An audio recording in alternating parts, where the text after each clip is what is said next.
जय श्री कृष्ण। जय साई राम। एक बच्चे के रिक्वेस्ट पे आज का वीडियो बना रही हूँ। समास। तो थोड़ी देरी हो गई, इसके लिए माफ़ी चाहती हूँ। तो आज हम शुरू करते हैं हमारा नया विषय समास। समास होता क्या है? दो या दो से अधिक पदों का मतलब शब्द, ठीक है। दो या दो से अधिक पदों के परस्पर मेल को समास कहते हैं। जब दो शब्द, दो पद आपस में मिल जाते हैं तो उन्हें समास कहते हैं। तो समास के 6 भेद हैं। क्या क्या हैं वो? अव्ययी भाव समास, तत्पुरुष समास, कर्मधारय समास, द्विगु समास, द्वंद्व समास, बहुब्रीहि समास। ठीक है। तो ये आपके 6 भेद हो गए समास के। अब हम प्रत्येक भेद के बारे में जानेंगे। पहला भेद है अव्ययी भाव समास। अव्ययी भाव समास क्या होता है? जिस समास में पहला पद प्रधान होता है, प्रधान मतलब इम्पॉर्टेंट होता है, पहला पद। अभी जब मैंने बात ही की, दो पदों का मिलन होता है, तो जो पहला पद हो वह अगर प्रधान मतलब मुख्य होता है, उसे अव्ययी भाव समास कहते हैं। एक और चीज़ ध्यान देने योग्य है यहाँ पर कि जो पहला पद है वह अव्यय होता है। अव्यय का मतलब जिसमें कोई बदलाव नहीं होता। जैसे विशेषण क्या है? तुम अगर लड़की के लिए सुंदर लड़की, लंबी लड़की करते हो, वहीं पर लड़का के लिए लंबा लड़का कर देते हो, तो लंबी लंबा वो चेंज हो गया है ना, वो बदल गया। लेकिन कुछ शब्द ऐसे होते हैं जो कभी बदलते नहीं हैं, उन्हें अव्यय कहते हैं। चाहे तुम लड़कों के लिए लगाओ, लड़की के लिए लगाओ, एक वचन लगाओ, बहुवचन लगाओ, है ना। क्रिया भी आप देख लो, वो चेंज हो जाती है, बदल जाती है। लड़की बोलती है मैं दौड़ती हूँ, लड़का बोलता है मैं दौड़ता हूँ, तो दौड़ती दौड़ता ये बदल गए। लेकिन यहाँ पर जो शब्दों का इस्तेमाल होता है वो एक वचन, बहुवचन, पुल्लिंग, स्त्रीलिंग सभी के लिए वैसे ही रहते हैं, उनमें कोई बदलाव नहीं आता।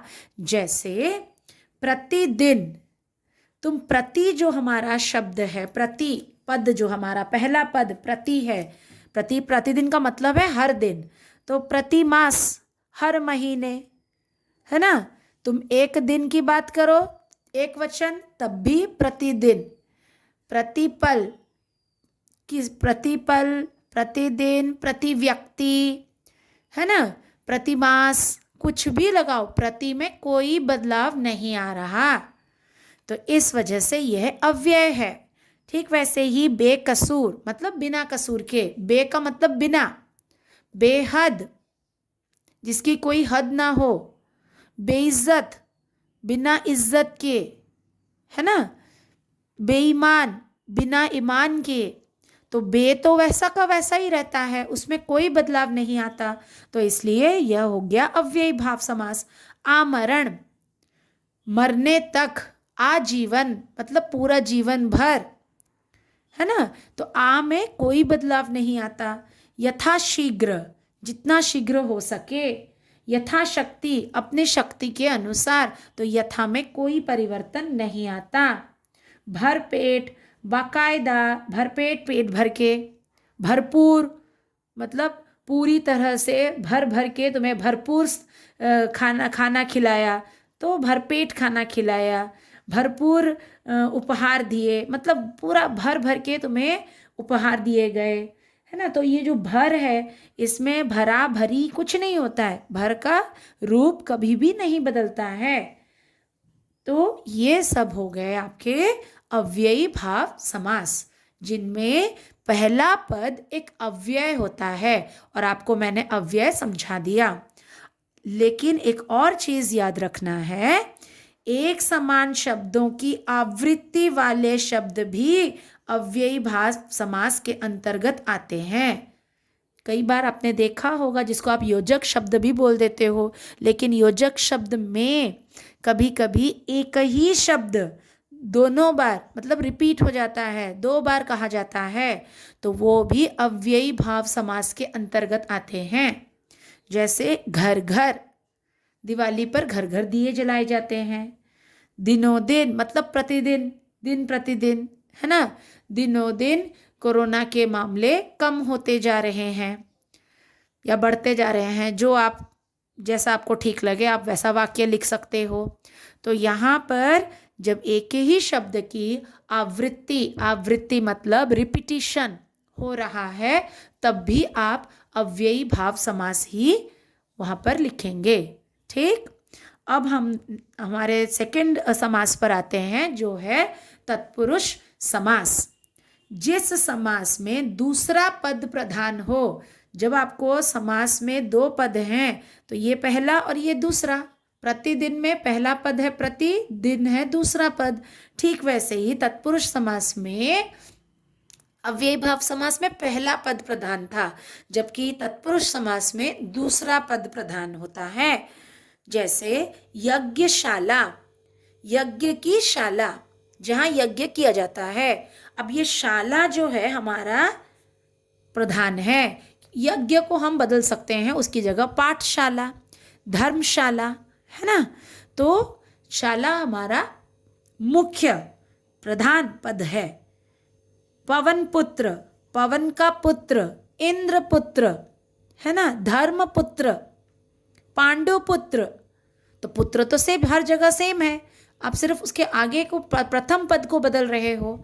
तो हमारा द्वितीय पद, दूसरा पद प्रधान हो रहा है। देशभक्त, मातृभक्त, पितृभक्त, है ना, विष्णु भक्त, शिव भक्त। तो भक्त तो सेम है, तो देश का भक्त। रसोई घर, रसोई के लिए घर, पूजा घर, शयन घर, घर तो सेम है। तो घर जो है वो हमारा जो द्वितीय पद है वो प्रधान हो जाता है, और पहला पद तुम कुछ भी लगा सकते हो उसमें। तो वो हो गया तत्पुरुष समास। फिर हमारा तीसरा समास है कर्मधारय समास। कर्मधारय समास क्या है? जिन 2 पदों में पहला पद दूसरे का विशेषण होता है, पहला पद दूसरे का विशेषण होता है। मतलब क्या है? जैसे हम एग्जाम्पल्स, इसके उदाहरण मैं समझा देती हूँ तो आपको समझ आ जाएगा। जैसे है चंद्रमुख, चंद्र के समान मुख, तो मुख की विशेषता आपको बता रहा है कौन? चंद्र। मुख, आप, मुख मतलब चेहरा, आपका चेहरा कैसा है? चंद्र के समान है। तो चंद्र जो के समान मुख, चंद्र विशेषता है मुख की, तो पहला पद दूसरे पद की विशेषता है। अच्छा, तो आपको तो पता है जब हम विशेषण लगाते हैं, विशेषण के बाद जो होता है वो संज्ञा, जिसको हम विशेष्य कहते हैं, तब भी आप अंदाज़ा लगा सकते हैं कि ये कर्मधारय समास है। जैसे नील गगन, गगन तो संज्ञा है, विशेष्य है, तो कैसा गगन है? नीला, नीला है जो गगन, तो नील गगन। इसमें पहला जो नील, ये तो विशेषण है ना। सद्धर्म, सत है जो धर्म, सद्धर्म, तो सद, ये हो गया विशेषण। सत मतलब सही, जो हमें सही मार्ग दिखाता है, सद्धर्म। लाल टोपी, लाल हो गया विशेषण। यहाँ पर धर्म आपका विशेष्य है, टोपी यहाँ पर विशेष्य है। तो ये बहुत आसान है। जब भी आपको कोई शब्द दिया जाता है, उसको आप पहले उसका पहला पद और दूसरे पद को अलग कर दीजिए। अगर पहला पद दूसरे पद का विशेषण है तो वो आपका कर्मधारय समास हो जाता है। ठीक है, और कर्मधारय समास को पहचानना और भी इजी हो जाता है कि विशेषण जो होता है वो विशेष्य के लिए होता है। मतलब पहला पद अगर विशेषण है तो ऑटोमेटिकली दूसरा पद आपका एक संज्ञा या विशेष्य ही होगा। ठीक है, उसके बाद आ जाता है द्विगु समास।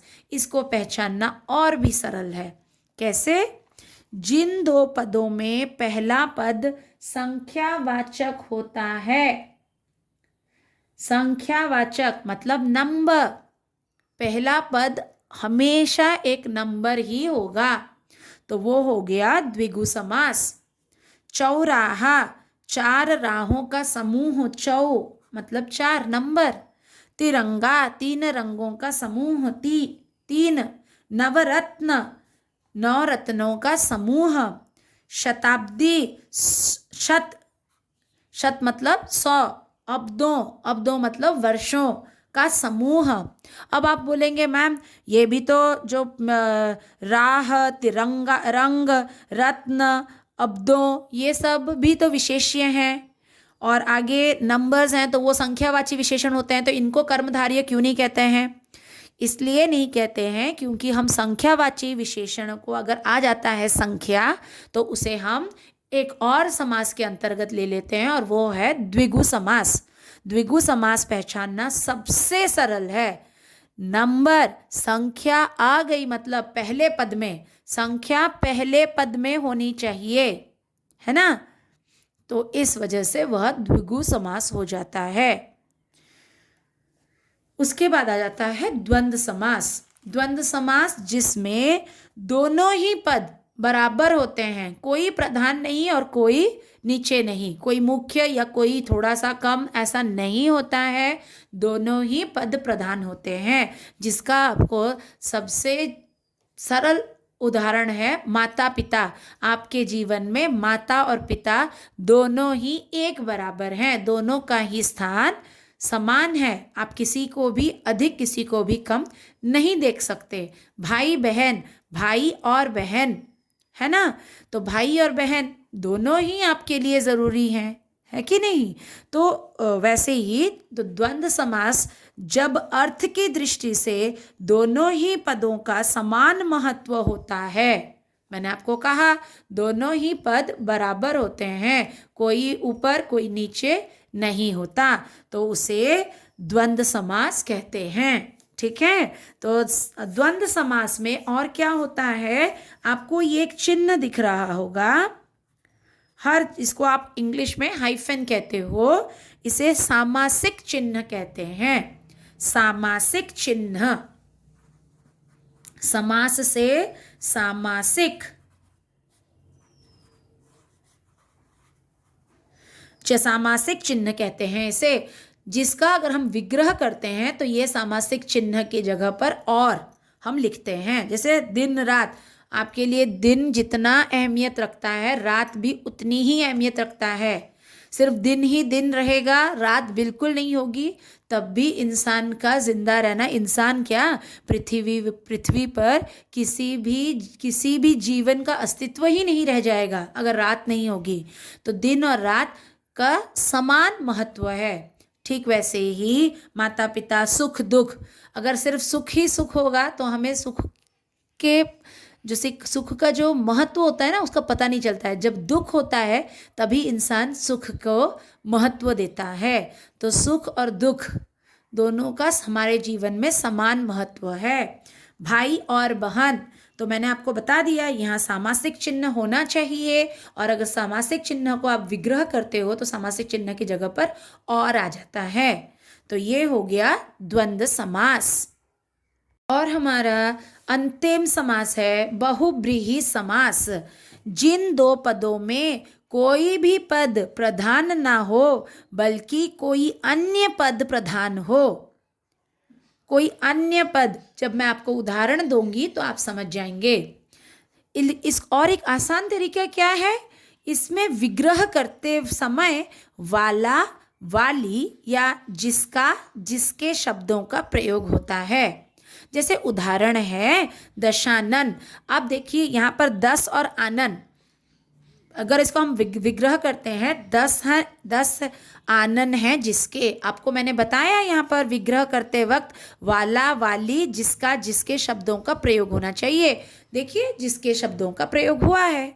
10 है आनन जिसके, ये किसको समझाता है?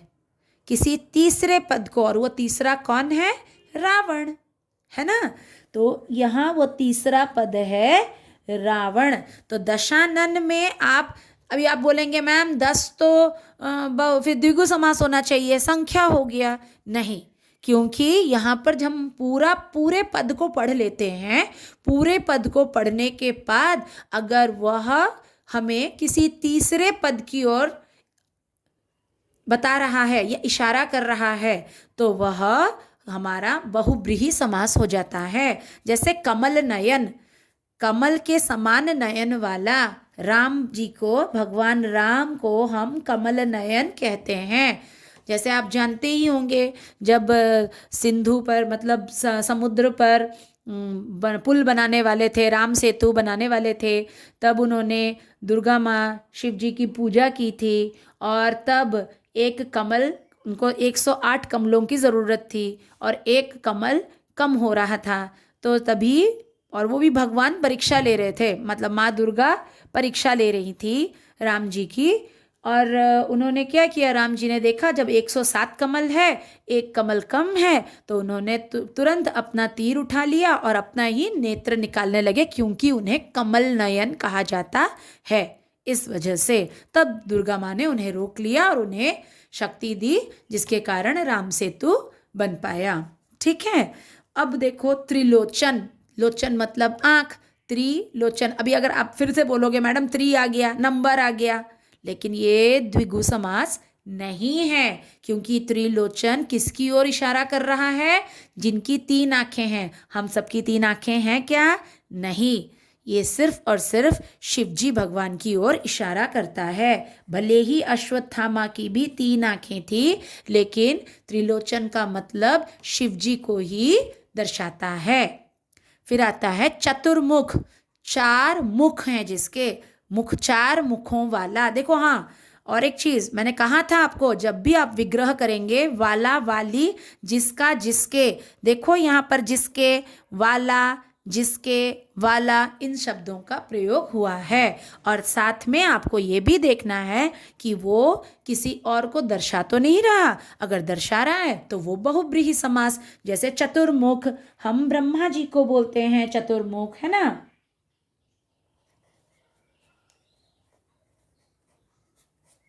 लंबोदर, लंबा है उदर जिसका, जिसका आ गया लंबोदर। लंबोदर किसे बोलते हैं? लंबोदर, लंबा है उदर जिसका। इधर बिंदी लगाओ या फिर आधा म लिखो, जो आपकी मर्जी है। लंबा है उदर मतलब पेट, उदर जिसका। कौन है ये? देखो जिसका शब्द का प्रयोग किया मैंने, कौन है? गणेश जी, है ना। पीतांबर, पीला है अंबर, अंबर मतलब कपड़ा, पीला है अंबर जिसका, अंबर मतलब जिसने पीले वस्त्र धारण किए हैं। अभी अगर आप पीला वस्त्र धारण कर लेते हो किसी एक दिन, तो आप पीतांबर नहीं बन जाओगे। जो हमेशा पीला वस्त्र धारण करते हैं और वो हैं भगवान विष्णु। ठीक है, तो ऐसे ही बहुब्रीहि समास को हम पहचान सकते हैं। सबसे आसान तरीका है, पहले विग्रह कर लो। विग्रह में अगर जिसके या वाला, इन शब्दों जिसके, जिसका, वाला, वाली शब्दों का अगर प्रयोग हो जाता है तो वह हो जाएगा बहुब्रीहि समास, पहला। फिर दूसरा, आपको ये ज़रूर पता होना चाहिए कि वो किसकी ओर इंगित कर रहा है, किसको दर्शा रहा है, क्योंकि वहाँ पर जो दिए गए हैं वो 2 प्रधान के साथ उसके अर्थ का कोई लेना देना नहीं है। लंबोदर, लंबा है उदर जिसका, तो इससे ये जो पूरा शब्द है, ये जो पूरा पद है, ये दर्शाता है गणेश जी को, तो तीसरा पद ही प्रधान हो जाता है ना। तो जैसे गिरिधर, कृष्ण भगवान को गिरी को धारण करने वाला गिरिधर। तो ऐसे ही हम बहुब्रीहि समास पहचान सकते हैं। अच्छा, एक और चीज़ है जो मैं आपको समझा देती हूँ, बहुब्रीहि समास और कर्मधारय समास में अंतर कैसे पहचानेंगे। ये आपको थोड़ा दिमाग में इम्पॉर्टेंट पॉइंट को ध्यान में रखना है। बहुब्रीहि समास तथा कर्मधारय समास।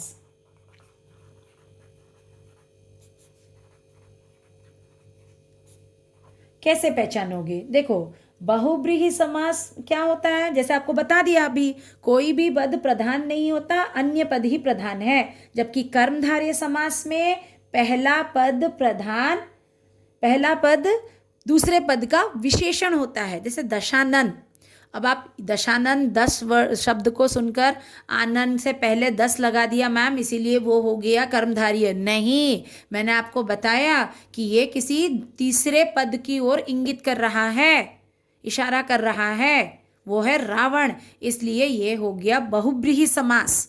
ठीक है, इसमें क्या हो गया, तीसरा पद ही प्रधान होता है, तीसरा पद प्रधान होता है। जो पद है ही नहीं, यहाँ पर देखो, कमल नयन कहीं पर भी भगवान राम का नाम नहीं है, त्रिलोचन कहीं पर भी शिव जी का नाम नहीं है, तो ये जो तीसरा पद ये छिपा हुआ है, वही पद प्रधान होता है बहुब्रीहि में। जबकि कर्मधारय में पहला पद दूसरे पद का विशेषण होता है ना, पहला पद दूसरे पद का विशेषण होता है। ठीक है, जैसे अगर हम बोलते हैं पीला पीला अंबर, तो पीला है अंबर जिसका, वो बहुब्रीहि पीतांबर।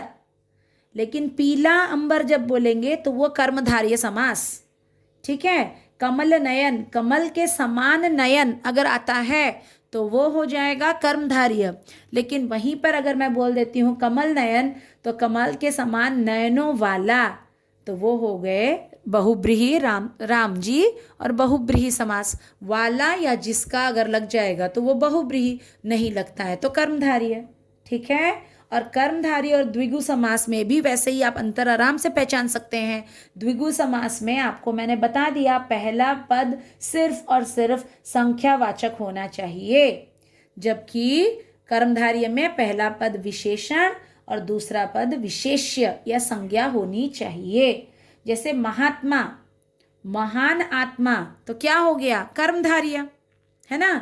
लेकिन नील गगन तो बता दिया था कर्मधारय, लेकिन त्रिवेणी, त्रिवेणी 3 वेणियां, तो द्विगु समास। सप्ताह 7 दिनों का समूह, द्विगु समास। ठीक है, तो कर्मधारय आप याद रखिए, अगर आपको समास का, जो समास के बारे में पता है कि कौन सा समास क्या है, उसे ऐसा क्यों कहा जाता है, तो आपको आसानी से कुछ भी दिया हो शब्द आप आसानी से पहचान सकते हो वह कौन सा समास है। आशा करती हूँ आपको समास अच्छी तरह से समझ आ गया होगा। आप वीडियो को 1 बार 2 बार देखिए, तो अगर मेरी बातों को ध्यान से सुनेंगे तो आपको कभी भी कोई शंका नहीं रहेगी। अगर आपको मेरा वीडियो आज का पसंद आया, लाइक कर दीजिए, सब्सक्राइब कर दीजिए अभी तक अगर सब्सक्राइब नहीं किया है, और हाँ, ज़्यादा से ज़्यादा दोस्तों में शेयर कीजिए, पता नहीं कब किसी की मदद हो जाए, है ना। तो इसीलिए, और मदद करना ही सबसे पुण्य का काम है, तो मदद करते रहिए, मेरे वीडियोस को लाइक करते रहिए, और मुझे कमेंट सेक्शन में ज़रूर बताइए कि कौन से विषय पर आप और वीडियो मेरे से चाहते हैं कि मैं और वीडियो बनाऊं उन पे, तो मुझे भी आसान हो जाता है एक सब्जेक्ट मिलना। ठीक है, राधे राधे।